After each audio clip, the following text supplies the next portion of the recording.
internet of value at Ripple, we're thinking much bigger than just cross-border payments. It's kind of like Amazon with rare books in the early days, just this market happens to be a $10 trillion market. We are at a historic turning point. Said in the past that you are doing for money what email did for communication. Moving the whole revolution forward. Take on it. There's trillions of dollars parked around the world. XRP. Is there a possibility that Ripple could take over Swift one day? Well, welcome back, ladies and gentlemen, to another episode of 24 Hours Crypto. Let's get right into today's video. I see a red. You could smell the fear. You could feel the panic of some individuals out there that just got into crypto 2025 with the whole Trump hype. In today's episode, I'm going to give you just facts and only facts. There isn't enough XRP to go around. And we have yet to see any kind of institutional adoption take place in this crypto ecosystem. And Ripple just revealed that to us today in one of their press releases. Institutional DeFi on the XRP ledger. What's live and what's next? You do not want to miss a second of this. We are going to go over some very important valuations for the future value of XRP on a very conservative scale. I'm going to give you a little bit of information, and I need you to, start thinking outside the box and see how high can this bad boy really go. Brad Garlinghouse retweeted this press release. It's very important. It's very long. I suggest you guys go take a read, but I'm going to cover little bits of it. But this is so important, and especially, everything that we have been seeing on this channel, the wording, the way they present it, we have been accurate to the T, 100%. And that's all. I'm just going to leave it at that. But listen to what was said here. Institutional adoption of blockchain-powered finance has accelerated in the past year, with tokenized real-world assets, stablecoins, and decentralized liquidity markets as a major drivers of growth. And this goes hand in hand in what we talked about yesterday about tokenized real-world assets. We got to connect all these puzzle pieces together. They're moving pieces. We got to grab them. We got to place them where they need to be placed. Yet for this transformation to scale, keyword, yet is the keyword for this transformation to scale. Okay, it hasn't even happened yet. And nothing has even happened yet. Okay. For this transformation to scale, financial institutions need a robust, compliance-focused, and an interoperable blockchain infrastructure, one that can support digital assets, seamless cross-border transactions, and institutional-grade DeFi. And you know what the best part is? They're not going to come out here and say one that could support trillions in scaling. They're not going to say that. They will never say that because Ripple internally knows that they're going to be processing billions and then in the future trillions of value. But given my experience in the bank of 10 years, giving me understanding how PR works and me understanding how, you can't say whatever you want to say when you do these press releases. It obviously gets, checked before it goes out. They're not going to come out here and say trillions. You guys already know that. We've covered this before because, again, they won't reveal that. They will not tell you that, okay? But it is coming. And look at the key use cases here, and then we're going to connect this to bonds. We've talked about bonds before. Listen to this again very, very carefully because it is crucial for you to understand that the value of XRP is going to be driven by how much value you're processing on the network, okay? Some of the key use cases. Institutional liquidity provisioning. Remember when I talked about how, institutions may lock up XRP for liquidity provisioning to leverage it, right? They're talking about funds and market makers can deploy capital in AMM pools to generate yield. Tokenized real-world asset trading. Previously illiquid assets such as tokenized treasuries and real estate can be efficiently traded now, which we just talked about in yesterday's video. The timing of this is amazing. And then they talk about how traditional financial instruments, such as stocks, bonds, and other securities, possess intricate data requirements that can be challenging to represent on-chain as fungible tokens. For instance, two bonds may be identical in all regards except their expiry dates, which is a critical date. I mean, I remember when I was working in private banking, it's pretty much like these bonds, they all look identical until you look at the expiry date, which is just, I don't know, it's funny, you know, they're talking about it here, you know, trying to implement it onto the blockchain. And I remember when we had to do it, you know, like physical. It's just crazy to where we are today in 2025. And I could tell you right now, 2030, this world is going to be a completely new place. Okay. And the ones that are going to get left behind, they're going to get left behind because pigeon brains. That's all we like. If you don't create wealth right now in this once in a lifetime opportunity, it scares me to try to think like where your mind is or how your mind analyzes things. Okay. Like wake up, people, wake up, because soon the amount of information we'll present to you, it doesn't really matter because you're going to get priced out. These assets are going to be a lot more higher than where they are right now. A $2 XRP is dirt. Like this is dirt prices right now, dirt cheap prices. And take a look at this. Some of the features proposals for 2025. Q3, we have single asset vault. We have lending protocol. And then Q4, again, to be announced. And these are subject to change, ladies and gentlemen. More features can be proposed and be added on as we progress through 2025. 2025 is going to be a very, very crucial year. If you think I'm joking, test me. Okay, test me, and then you're going to regret it, because these numbers, these prices are not going to wait for you. They're not going to wait for you. And it's all going to happen this year. This year is the year.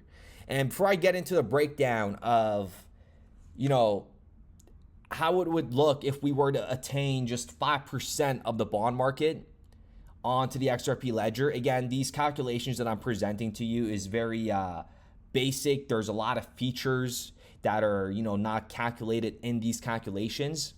So just understand there's way more stuff in the back end of this stuff that I just haven't added. It'll be way too complicated, but just understand that there is so much value that needs to be tokenized out there.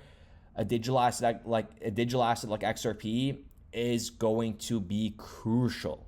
And that is why since inception, Ripple has been working with regulators. Ripple pre-mined all the XRP. Ripple held on to the escrow because that is what the banks want. Banks want predictability. Imagine, you know, approaching a bank and not having control of your market. As much as it may sound centralized to you, trust me, the whole FUD and the whole centralization perspective of how people look at the XRP ledger and all that stuff, that's all going to change very rapidly when the value of XRP starts appreciating, because people are, they're not going to have anything to say. You know, when the price of XRP is at $20, $30, $40, $50, like what are you going to say? There's nothing you could say, especially when you have the highest regulated banks that are going to be announced very soon that they're working with the XRP ledger, and the digital asset XRP is going to be leveraged. So sit back, relax. Let's set the tone by a little video montage here, and then we're just gonna spit some facts. And it's your life, your choice. And I want you guys to really, really hunker down, listen to this. This is just, please share this with everybody. The value of XRP is only going to stay at, you know, around these numbers for not a long time. Okay, not a long time. 2025 is going to be a very, very crucial year for this whole crypto ecosystem. The markets right now, like we said earlier, a sea of red. Take this as a late Christmas gift. Can the prices go lower? Absolutely. Should you be panicking? Absolutely not. Is there a reason why you should be panicking? Absolutely not. There's no reason. Listen, I'm giving you all the experience that, you know, I have garnered over the past 8 years of me being in crypto and me going through BitConnect, FTX, BlockFi, Celsius, everything, you name it. You name it, I've gone through it. Just not even Quadriga X. I have not gone through Mt. Gox. But you know, everything is going to be okay. These digital assets cannot be replicated. And if you're worried about a brand new system that's going to come out of nowhere and banks are going to adopt it, that's not going to happen either, because this is the blockchain. They need a track record. Ripple has a 10-year track record under their belt. They're highly regulated. They're highly compliant on every avenue. And that is why I'm so bullish on XRP. And that is why I always tell you $100 XRP will happen 100%, because logically, mathematically speaking, you cannot stop XRP from hitting $100. Okay. I repeat, screen record this if you need it. You cannot stop XRP from not hitting $100. $100 XRP is going to happen 100%. So sit back, let's enjoy the montage together, and let's get into the calculation of what a 5% allocation of the bond market on the XRP ledger looks like. And that is just a little bit of the pie. Very little bit of the pie, ladies and gentlemen. There's going to be a new world order out there, and we've got to lead it. Frankly, our central bank has been slow, and there's an appointment coming in January of 22. The president's got to decide whether to change over who's leading the Federal Reserve. For those of you who don't know, this is the next gen $100 note is the last denomination of that particular family of notes. We're working on the future generation of currency. So that is my other job. I think the train's already left the station in terms of cryptocurrency. You may or may not know that I just joined the board of Ripple, and the reason why I chose to join that board is, in my opinion, one of the few cryptocurrency options out there that has a credible and legitimate use. So financial institutions use it to settle cross-border payments. That is called a bridge crypto or bridge currency. That's in fact what Ripple is trying to do with XRP. World taxation and one world money. They've worked for years behind the scenes preparing to realize that vision. They've literally rigged the laws of international finance. Everything is basically in place right now. And there's essentially no way to stop this from happening. There are some cryptos that are working with regulators and are working with banks. I agree. Ripple would be an example. Ripple would be an example, right. Now this is and I can imagine in the next 5 years, instead of us doing sterling against the dollar or sterling against yen and doing these kinds of transactions, we'll do sterling versus Ripple. Now, there is a fundamental issue with, say, Bitcoin in its current form, in that the transaction volume is very limited, and the latency, the latency for a properly confirmed transaction is too long, much longer than you'd like. I can't wrap my head around that there's people out there, approximately 99% of the world's population, that are going to miss out on the greatest wealth creation of all time with the digitalized XRP. $100 XRP is going to be way too cheap, and there will be an XRP shortage because there isn't enough XRP to go around. And we're going to get into numbers. We're also going to get into a clip by Brooks at Whistle. He is currently working at Ripple, and prior to that he was at Uber and also Goldman Sachs for 18 years. Just one of dozens of individuals that have jumped ship from JP Morgan, Goldman Sachs, Bank of America, Swift, that all came over to Ripple, because this company, Ripple, and its digitalized XRP is going to change the game forever. Welcome back to another video. This is going to be, we're going to collaborate on this video together, you and I. I'm going to give you guys a starter pack, and then you guys tell me how big this bad boy is going to get, because I truly cannot. I think I'm going to stop saying $100 XRP 100%, because you know what? That's too conservative. It has to go higher. And given my experience within the banking sector, I know for a fact I will not come on here and push something like XRP to retail investors, because I work hand in hand with retail investors. So this is something that you do not want to miss out on. And let's set the tone for today's video. Listen to this clip.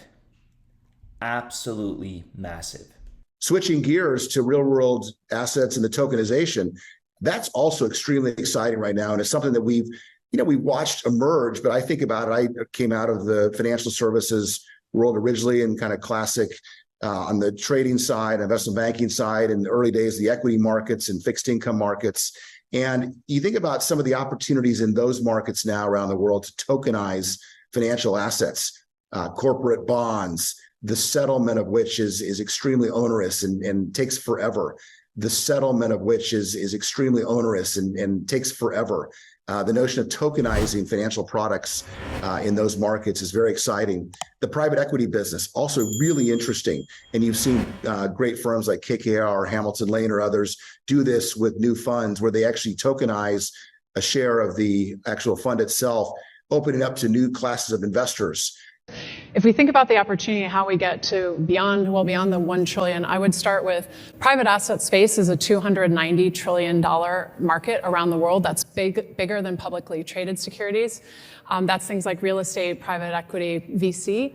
Assets in the world, depending on whose report you read, it varies between 300 trillion and 700 trillion. Right? The sky's the limit. So, Lawrence, my guess will be someday everything will be tokenized, and we won't stop until that day comes. So, also very interesting and efficient on the secondary sale of private equity side. And so I think we're just getting started there. And that goes without even touching real estate, where we're deeply involved in Hong Kong, as we mentioned.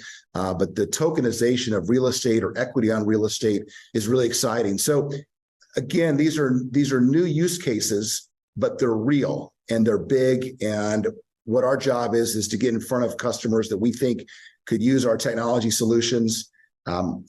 Candidly, this is such a big market for all of us that we also care very deeply about the entire ecosystem. He talks about the bond market, private equity, and then he's like, oh yeah, of course, we got the real estate as well. There's just so many avenues of value that's going to be moved. When you're moving value from one end to another, remember, there needs to be a neutral bridge currency to make this all happen. Right now, you have JP Morgan and Citibank taking a big chunk of fees when these settlements occur.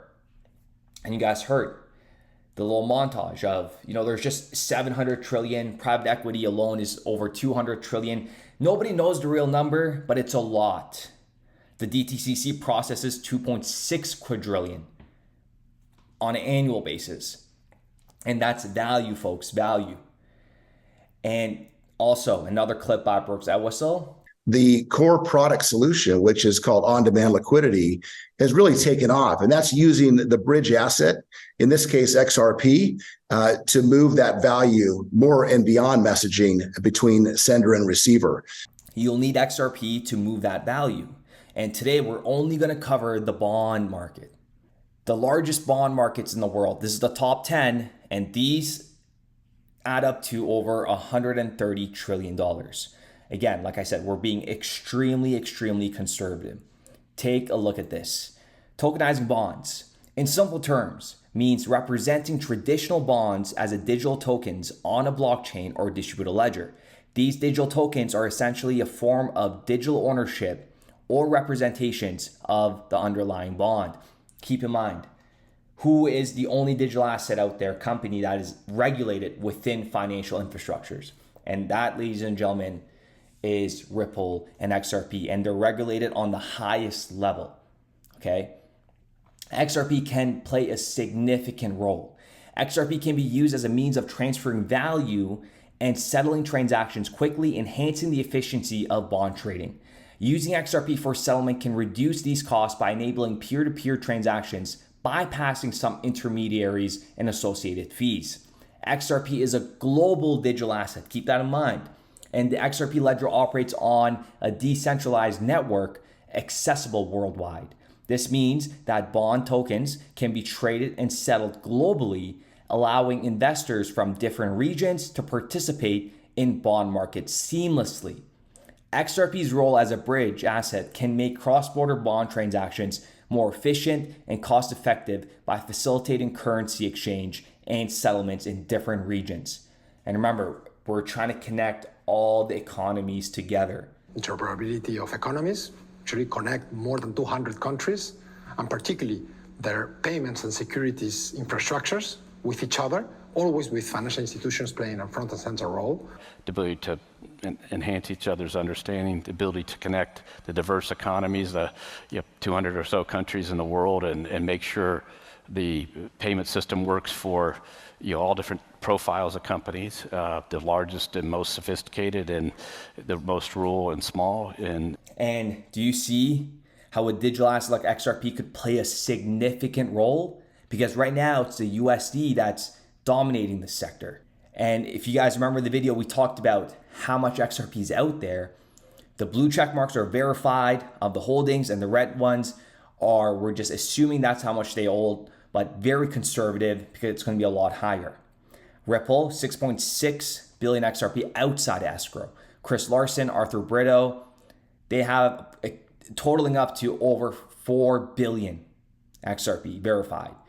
Brad Garlickhouse, 2 billion. David Schwartz, 3.5 billion XRP. And keep in mind, David Schwartz, I think he has way more. He got in when Jet was here. Jet had about 7 billion XRP, and we're being very conservative. And we have Greg Kidd, 2.5 billion. Susan Atley, 1.5 billion. Bob Way, 2.5 billion. And then we have Ripple, team, and the directors with 3 billion XRP. Totaling for 65 billion XRP, including escrow, within the early adopters, the early pioneers. And this doesn't mean it's centralized. If you think this is centralized because they own this much XRP, absolutely not. It's just that we're early to the game. And in terms of leadership, right, we have Monica Long, Eric, Kirsten, Devraj, all these people also hold XRP, which we are not accounting for. Rosie Rio, Sandy O'Connor, Ashish Burla.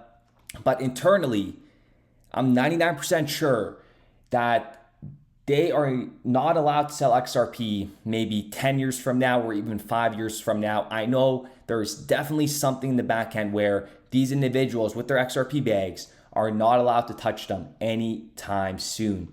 For example, you could go ahead and check out Chris Larsen and Arthur Brito's XRP holdings on the XRP scan. They haven't been touched. Okay, so we're working with a very small amount of XRP that's actually going to be utilized. There isn't enough XRP. And if you guys recall, we talked about the derivatives market, global real estate, S&P, the global debt. If we were to obtain just 15% of each of those categories, it values up to $189 trillion on a very conservative scale. But today, we're only talking about the bond market. So tokenizing bonds with XRP, bare minimum, 5% of the bond market is $6.5 trillion. And if we just go ahead and do the simple math here, the 6.5 trillion divided by the 35 billion XRP that's going to be out there circulating, that gives a value of XRP at $185. And now let's look at it from a volume perspective. On the left-hand corner, Susan Atley and an individual, Rob Mitchnick from BlackRock, put together a PDF back in 2018, and they said daily XRP transaction volume at 556 billion would result in a $3.2 trillion market cap and a $32 per XRP. And this makes perfect sense, because if we go ahead and double what they said, so a volume of 1.2 trillion, the market cap would be about $6.4 trillion. If the volume for XRP is $1.2 trillion, the daily volume. And we're talking about tokenizing the financial infrastructure. Do you guys see where I'm going with this? This is absolutely peanuts. Market cap means nothing. It's irrelevant when we're talking about putting a value on XRP, because the value of XRP will be driven by the amount of volume that the network has. So on a daily basis, for example, the FX market is 8 trillion. SWIFT, 5 trillion. These are just cross-border payments. We're not talking about the bond markets. We're not talking about the stock market. All those assets are going to be tokenized, and all these assets are going to be moved. That value will be moved. There will be an FX transacted at that time. You're going to need a neutral currency that is regulated across the world in every economy that you could all utilize, and a trusted network. So $100 XRP is way too cheap, but keep in mind to take profits on the way up. But there isn't enough XRP. People at Ripple are not selling their XRP anytime soon. They're already all wealthy to begin with. They're not here for the money. And you could think whatever you want. When I said they're not here for the money, you could say Brock Garlinghouse is dumping, whatever floats your boat. But at the end of the day, I will be here when XRP reaches $100 and then over. And then all I'm going to hear is crickets. Crickets. That's it. With that being said, I do appreciate every single one of you guys, and we'll be back with another video. We started building RippleNet with the thesis that crypto liquidity would eventually be able to support robust global payments, large payments. RippleNet was designed so that customers seeing the benefits of our fiat-based network could flip the switch to ODL once the market was mature enough. And this is exactly what's happening. Flip the switch.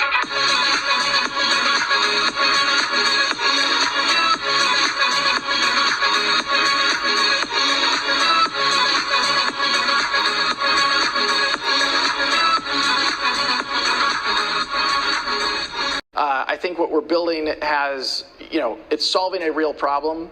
And I think all of the tokens, my advice to anybody would be, understand the utility. If there's real utility and there's real value being delivered to a real customer, there will be value in the token.